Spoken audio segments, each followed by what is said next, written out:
ஓம் நமச்சிவாய. திருச்சிற்றம்பலம். சிவாய நமக, சிவசிவாய நமக.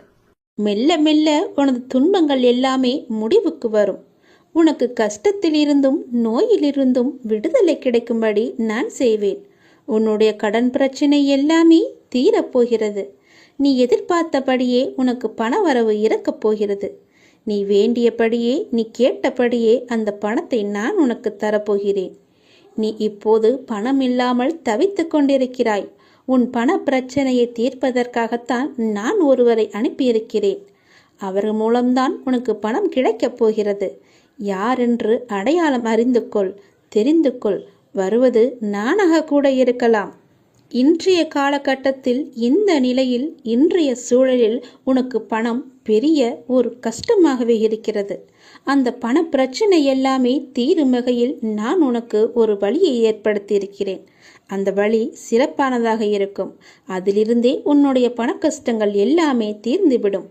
அதிலிருந்துதான் உனக்கு நிரந்தர வருமானமும் கிடைக்கும். நீ கவலைப்படாதே. உன் பண பிரச்சனையை தீர்ப்பது என்னுடைய பொறுப்பு. நான் இன்றுதான் ஒருவரிடம் பணம் கொடுத்து அனுப்பியிருக்கிறேன். விரைவில் அவர் உன்னை தேடி வருவார். யாரென்று அறிந்து கொண்டு அந்த பணத்தை நீ வாங்கிக்கொள்.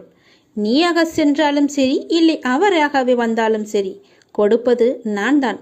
உன் பண பிரச்சனை அதிலிருந்துதான் தீரப்போகிறது. நீ எப்போது அந்த பணத்தை வாங்குகிறாயோ அன்று முதலே என்னுடைய ஆசீர்வாதம் மூலம் உனக்கு பணம் கிடைத்து கொண்டே இருக்கும். உன்னுடைய கருமாக்கள் எல்லாமே நீங்க பெற்று உன்னுடைய கடன் பிரச்சனைகள் எல்லாமே தீர்ந்து பண மழையில் நீ நனையப் போகிறாய். உன்னுடைய கடன் பிரச்சனை, தீராத கஷ்டம் எல்லாமே நிவர்த்தியாய்விடும்.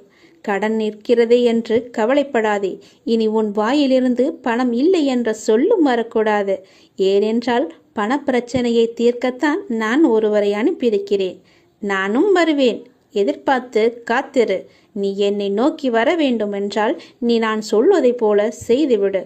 உனக்கு எல்லாமே நல்லதாகவே நடக்கும். உன்னுடைய தொழில், நீ இப்போது பார்த்து கொண்டிருக்கும் வேலை உனக்கு சிறப்பானதாக மாறி பல மடங்கு உத்தியோகத்தில் பதவி உயர்வு பெற்று கூடுதல் வருமானமும் கிடைக்கும்படி செய்கிறேன். செய்து கொண்டேன், செய்தும் விட்டேன். அது விரைவிலேயே உன் கையில் கிடைக்கும். நான் சொன்னது போலவே அந்த தை மாதத்திற்குள்ளே உனக்கு கிடைத்துவிடும். தை 1ஆம் தேதிக்குள் அதற்கான நல்ல செய்தியும் உன் காதுகளில் விழும். உன் பண பிரச்சனை முற்றிலுமாக நீங்கிவிடும். எனக்கு பண கஷ்டம் இருக்கிறது என்ற வார்த்தையை இனி உன் வாயில் இருந்து வராது. உனக்கு நல்லதாகவே நடக்கும். நல்லது மட்டுமே நடக்கும். உன் அப்பாவின் துணையோடு. உன்னால் பழிக்கும், என்னுடைய வாக்கு பழிக்கும் என்று பல பேர் சொல்லியிருப்பார்கள். கேட்டிருக்கிறீர்களா? அது எப்படி அவர்கள் சொன்னால் பழிக்கும் என்று தானே கேட்கிறீர்கள். இந்த நான் சொல்லும் எல்லாமே அவர்களிடம் இருந்தால் அவர்கள் சொல் நிச்சயமாகவே பழிக்கும். அது என்ன? நான் சொன்னால் பழிக்கும், என் வாக்கு பழிக்கும் என்று தங்களை பற்றி சிலர் சொல்லிக்கொண்டே இருப்பார்கள். அது என் விஷயத்திலும் உண்மையாக நடக்கிறது. யாரையும் வஞ்சிக்காத ஒருவன், கடவுள் மீது அதிக நம்பிக்கையுள்ள ஒருவன் மனதார சொல்லும் எந்த வார்த்தைக்குமே உயிர் இருக்கிறது. அந்த உயிர் தன் சக்தியை காட்டிவிடுகிறது. ஆத்திரத்தில் சொல்லும் வார்த்தைகள் மட்டுமின்றி இயற்கையாக வந்து விழும் வார்த்தைகளுமே பழுத்து விடுகின்றன. எல்லாவற்றிற்கும் காரணம் தெய்வ, அதாவது குரு நம்பிக்கைதான் காரணம். குருவின் மீது முழுமையாகவே நம்பிக்கை வைத்திருப்பவன், குரு மீது முழுமையான பக்தி வைத்திருப்பவன், அசைக்க முடியாத நம்பிக்கை, சொல்லப்போனால் முழுமையான குரு மீதான அடிமை என்று கூட சொல்லலாம். அவர்கள்தான், அவர்கள் சொல்லும் வார்த்தைகள்தான் பழிக்கும். ஏனென்றால் அவர்களுக்குள்ளே அந்த கடவுளே உயிராக இருக்கிறார். அவர்களுக்குள் இருந்து சொல்லும் வார்த்தைகள் எல்லாமே கடவுளுடைய சொல். அவர்கள் சொன்னால் நிச்சயமாகவே பழிக்கும். சில பேர் சொல்லி கொண்டே இருப்பார்கள், நான் சொன்னால் பழிக்கும், நான் சொன்னால் நடந்துவிடும் என்று. அவர்களுக்கு நான் சொன்ன இந்த அத்தனை நம்பிக்கையும் அத்தனை அறிகுறிகளும் இருக்கிறதா என்று பாருங்கள். சில பேர் ஏமாற்று பேர் வழிகளாக கூட இருக்கலாம். அவர்களை நம்பக்கூடாது. நிச்சயம் நடக்கும். நம்பிக்கைதான் காரணம். நம்பிக்கை மட்டும்தான் அவரை அந்த வழியில் செல்ல வைக்கிறது. அந்த வார்த்தையை பழிக்க வைக்கிறது. சவால் என்ற வார்த்தைக்குள்ளே தான் வாசல் என்ற வார்த்தை மறைந்திருக்கிறது. அது உனக்கு தெரியுமா? நீ யாரிடம் வேண்டுமானாலும் சவால் விட்டுக்கொள். அதிலிருந்துதான் உனக்கான வாசல் திறக்கும். நீ எதிர்கொள்ளும் சவால்களை தான் வாசலாக உனக்கு திறக்கின்றன. உன்னுடைய எதிர்காலத்தின் வாசல் அங்குதான் இருக்கிறது. தைரியமாக செல். உனக்கான வாசல் எப்பொழுதும் திறந்தே நான் வைத்திருக்கிறேன். நீ எப்போது வேண்டுமானாலும் அதற்குள்ளே நீ வரலாம். உனக்காக நான் அங்கு காத்து கொண்டிருக்கிறேன். நீ தைரியமாக என்னை நோக்கி வா. நீ அன்போடும் உண்மையோடும் கூப்பிடுகின்ற எல்லோருக்கும் நான் பக்கத்திலேயே இருக்கின்றேன். இருப்பது ஒரு வாழ்க்கை. யாரையும் வெறுக்காமல், யாரையும் துன்புறுத்தாமல் நீ வாழ்ந்துவிட்டு நாம் செல்ல வேண்டும். நல்லதே நடக்கும் உனக்கு. ஏனென்றால் நீ நினைத்த செயல் விரைவில் என் ஆசையுடன் உனக்கு நடக்கப் போகின்றது. உன்னை சரியான நேரத்தில் கை தூக்கி விடப் போகின்றேன். தற்போது நடக்கின்ற அனைத்துமே உனக்கு எதிராக நடப்பது போல் தோன்றலாம். ஆனால் இறுதியில் நான் அனைத்தையும் சரி செய்வேன். என்னுடைய நேரத்திற்காக நீ கொஞ்சம் பொறுமையாக காத்திரு. அனைத்தும் உனக்கு வெற்றியாக அமையப் போகிறது. உனக்கு வெற்றியாய் அமைய நான் என்றுமே துணை இருப்பேன். சில நேரங்களில் நீ தனியாக நடக்க வேண்டும். ஏனென்றால் நீங்கள் கூட்டமாக நடக்கும்போது அந்த பாதையை நீ இழக்க எப்போதும் வாய்ப்பு இருக்கின்றது. அதை மறந்து விடாதே. கூட்டமாக நடக்கும்போது யாராவது ஒருவர் பின்னே தள்ளிவிடுவர், அல்லது முன்னே தள்ளிவிடுவர், அல்லது பக்கமாக தள்ளிவிடுவர். அதனால் நீ எப்பொழுதும் தனியாகவே நடக்க கற்றுக்கொள். எனவே நீங்கள் தனியாக நடந்து சென்றால் எதற்குமே வருத்தப்பட வேண்டாம். உனக்கு யாரும் துணை இல்லை என்றும் நீ கவலைப்பட வேண்டாம். உன் அருகிலும் உன் பக்கத்திலும் எல்லா புறமும் நான் உன் கூடவே வந்து கொண்டிருப்பேன். ஏனென்றால் நீங்கள் இலக்கை அடைய நான் விரும்புகின்றேன். அந்த கடவுள் விரும்புகின்றார்.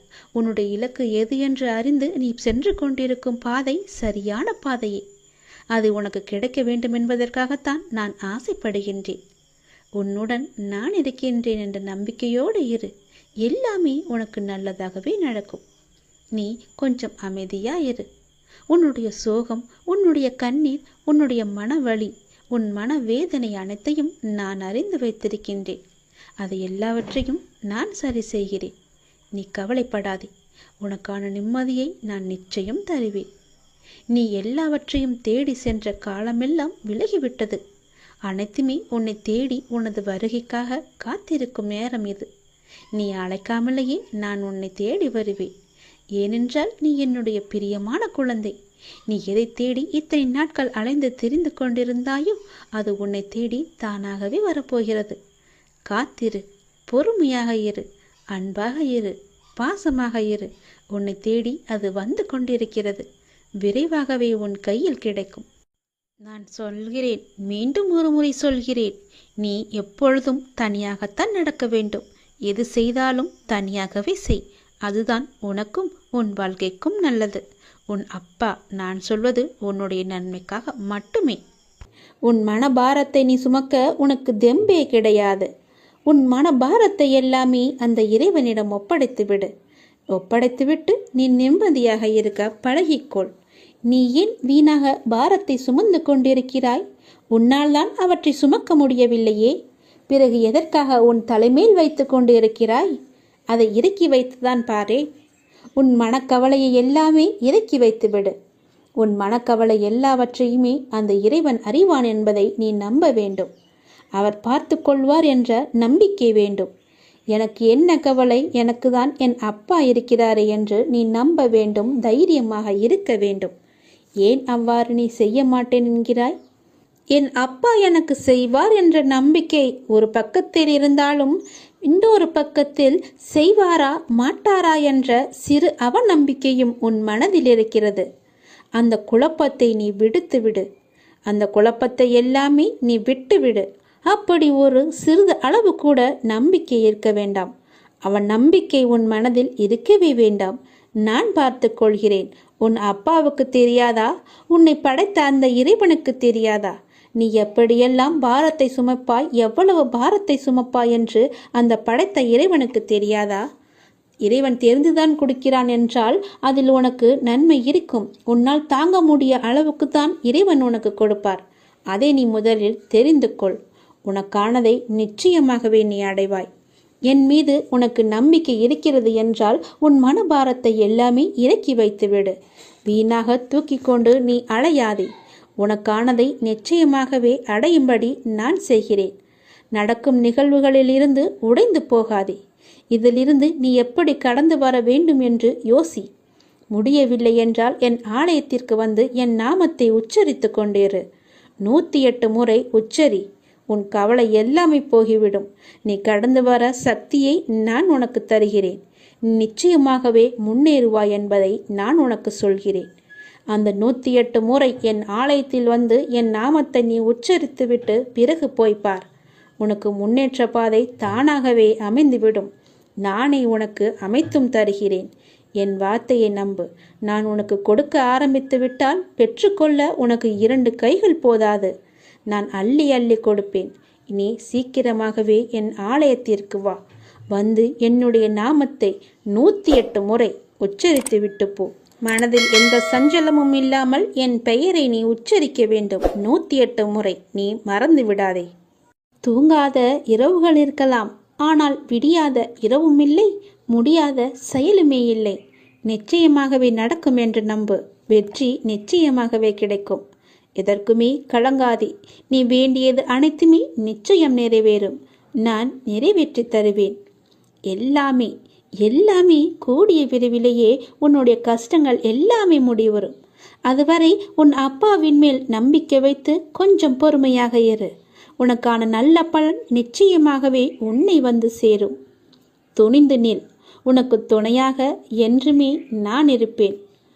உனக்கு வருவதாக நினைக்கிற நன்மையும் தீமையும் நான் உன்னை சரிப்படுத்துவதாக வருகிறது என்பதை நீ உணர்ந்து கொள். உன்னை மேம்படுத்தவே மேற்கொண்டு வருகிறேன். உனது உணர்வு பக்தியாக மாறி என்னையே நீ குலதெய்வமாக வழிபடுவாய். எந்த நிலையிலும் நான் உன்னை கைவிட மாட்டேன் என்ற நம்பிக்கை உனக்குள் வேண்டும். என்ன கஷ்டமானாலும் என்ன, எல்லாமே என் அப்பாவையே சேரும் என்று எண்ணிக்கொள். உனக்கு நான் இருக்கிறேன். உன் வேதனை பலரை சிரிக்க வைக்கலாம், ஆனாலும் உன்னுடைய செருப்பு ஒருவரையுமே வேதனைப்படுத்தக்கூடாது என்பதை மட்டும் தெளிவாக அறிந்து கொள். பொறு. உன்னுடைய கவலைகளை எல்லாமே தூக்கி எறி. உன்னுடைய துன்பங்கள் எல்லாமே ஒரு முடிவுக்கு வந்துவிட்டன. ஒருவன் எவ்வளவுதான் நசுக்கப்பட்டு வேதனைப்பட்டவனாக இருப்பினும் இந்த ஆலயத்தில் கால் வைத்த உடனே அவன் மகிழ்ச்சியின் பாதையில் செல்வான். நிச்சயமாகவே அவனுடைய கர்மாக்களை முடிப்பது என்னுடைய பொறுப்பு. நீ விரும்பிய வாழ்க்கையை நான் உனக்கு கொடுக்க போகிறேன். நீ விரும்பிய வாழ்க்கையை நீ வாழ வைப்பேன். உன்னோடு நான் இருப்பதை அப்போதுதான் நீ முழுமையாக உணர்ந்து கொள்வாய். உணர்ந்து கொள்ளும் நேரமும் வரும். இனி எதற்குமே கலங்காதே. எந்த சூழ்நிலையிலுமே உன்னுடைய அப்பா நான் கைவிட மாட்டேன். நான் இருக்கிறேன் என்று நம்பு. என்னுடைய நாமத்தை நீ தினமும் 11 முறை சொல்லிக்கொண்டே இரு. தினமும் 11 முறை மட்டும் சொன்னால் போதும். சீக்கிரமாகவே உன் கண்ணுக்கு நான் புலப்படுவேன். நான் சொல்வது போல செய்துவிடு. என் நாமத்தை மறக்காமல் 11 முறை சொல்லிவிடு. எந்த நேரம் வேண்டுமானாலும் சொல்லலாம். எப்போது வேண்டுமானாலும் என்னை கூப்பிடலாம். நீ எப்போது என்னை கூப்பிடுவாய் என்றுதான் நான் காத்து கொண்டிருக்கிறேன். விரைவிலேயே உன்னுடைய அழைப்புக்காக நான் காத்திருக்கிறேன். உன்னுடைய அழைப்பை ஏற்று நான் உன் வீட்டிற்கு வரப்போகிறேன். எதற்காகவும் அஞ்சாதே. உன்னோடும் உன் குடும்பத்தோடும் உன் அப்பா இருக்கிறேன். இவ்வுலகில் இன்பமும் துன்பமும் நிலையற்றது. இன்றிருப்பது நாளை மாறிப்போகும். எனவே மனம் கலங்காமல் இரு. உன் அப்பா நான் உன்னை விட்டு மாறவே மாட்டேன். என் துணை உனக்கு எப்போதுமே இருக்கும். சில நேரம் என் குழந்தையின் நலனுக்காக நான் வழிகளுடன் நடக்க வைத்து கொண்டிருக்கிறேன். நடந்து கொண்டும் இருக்கிறேன். இதுவே தீர்மான சூழலாக அமைகிறது. ஆனால் அது நீண்ட நாள் தொடரும் அளவிற்கு நான் உன் சாய்தேவா அதை விட மாட்டேன். உன் துயரங்களை நானே போக்குகிறேன். அதுவரை எதற்காகவும் அஞ்சாதே. உன்னோடும் உன் குடும்பத்தோடும் தான் நான் இருக்கிறேனே. இவ்வுலகில் இன்பமும் துன்பமும் நிலையற்றவை. இன்று இருப்பது நாளை மாறிப்போகும். எனவே மனம் கலங்காதே. இன்றைய சூழலில் நீ அவமானப்பட்டிருக்கலாம், கஷ்டப்பட்டிருக்கலாம். பலர் உன்னை பழி சொல்லுக்கு ஆளாகியிருக்கலாம், ஆளாக்கி வைத்திருக்கிறார்கள். அவற்றை எல்லாமே நீ கண்டு கொள்ளாதே. எதையுமே தீர்க்கமாக முடிவு செய்து விடாதே. இதுதான் என்னுடைய வாழ்க்கை என்று தீர்மானம் எடுத்துக்கொள்ளாதே. உன்னுடைய கஷ்டங்கள் எல்லாமே முடிந்துவிட்டன. நீண்ட நாள் வரை நீ பொறுத்திருக்க வேண்டாம். கொஞ்சம் காலம் பொறுத்திருந்தால் போதும். கொஞ்சம் காலம் என்பது 2 நாட்கள் கூட ஆகலாம். நீ வெகு தொலைவில் இருக்கிறது என்று கற்பனை செய்து கொள்ளாதே. உன்னுடைய வெகு நாட்களாக இருந்த துன்பங்கள், துயரங்கள் எல்லாமே முடிந்துவிட்டது என் தங்கமே. உன் அப்பாவின் சொல்படி நடந்து கொள். நீ எதற்காகவும் யாருடைய பேச்சையும் நீ காது கொடுத்து கேட்காதே. அவர்கள் பேசுபவர்கள் பேசிக்கொண்டு தான் இருப்பார்கள். தூற்றுவர்கள் தூற்றிக்கொண்டு தான் இருப்பார்கள். நீ உனக்கு உண்மையாக இரு. உன்னை சுற்றி உள்ளவர்களுக்கு நீ உண்மையாக இரு. அடுத்தவர் பழி சொல்லுக்கு ஆளாகும்படி நீ செய்து விடாதே. உன்மேல் ஒரு பழி விழுந்தால் அதை துடைப்பது கடினம். நீ தவறு செய்யாவிட்டாலும் அதற்காக வரும் பழி சொல்லை நீ ஏற்றுக்கொள்ளக்கூடாது. உன்மேல் குறை இருப்பதால் தானே அவர்கள் உன்னை பழி சொல்கிறார்கள். அந்த குறை இல்லாமல் நீ பார்த்துக்கொள். அப்படி இருந்தால் யாரும் உன்னை எதுவுமே செய்ய முடியாது. இனியாவது நீ நன்றாக இருக்க பழகிக்கொள். உன்னை சுற்றி உனக்காகத்தான் உன்னை சுற்றியுள்ளவர்கள் இருக்கிறார்கள். உன்னை கட்டினவர், உன்னை பெற்றவர், உனக்காக பிறந்தவர்கள், உன்னுடன் பிறந்தவர்கள் என்று எல்லோருமே உனக்காகத்தான் இருக்கிறார்கள். அவர்களை எல்லாவற்றையுமே நீ மறந்து விட்டாய். அவர்களை மறந்து உன்னுடைய இன்பத்திற்காக, உன்னுடைய நன்மைக்காக நீ அவர்களை சுயநலத்திற்காக பயன்படுத்தி கொண்டாய். அந்த சுயநலம் வேண்டாம் என் தங்கமே. இப்போதே அவர்களை விட்டுவிடு. உன் வாழ்க்கை பறிபோக கூட போகலாம். அதனால் தான் சொல்கிறேன், தேவையில்லாமல் மனதை சஞ்சலப்படுத்தாதே என்று. நான் இருக்கிறேன்.